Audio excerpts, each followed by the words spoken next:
Uchambuzi mpya unaonyesha kuwa mashambulizi ya Irani dhidi ya kambi za kijeshi za Marekani za Mashariki ya Kati yalisababisha hasara ya takriban dola milioni 800 katika wiki mbili za kwanza za vita.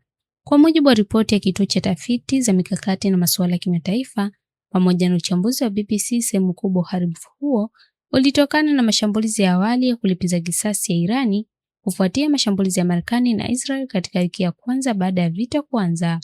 Kiwango kamili cha uharibifu uliosababishwa na mashambulizi ya Irani dhidi ya rasilimali za Marekani katika eneo hilo bado hakijabainika wazi. Hata hivyo, makadirio ya hasara ya dola milioni 800 kwa miundombinu ya kijeshi ya Marekani, ikiwa ni kubwa kuliko taarifa za awali, yanaonyesha gharama kubwa ambazo Marekani inaweza kubeba kadri mzozo unavyoendelea. Uharibifu wa kambi za Marekani katika eneo hilo haujaripotiwa kikamilifu, alisema Mark Kansian, mshauri mwandamizi katika kituo cha tafiti za mikakati na masuala ya kimataifa na mmoja wa waandishi wa ripoti hiyo. Ingawa inaonekana uharibifu ni mkubwa, kiwango kamili hakijulikani hadi taarifa zaidi zitakapowekwa wazi.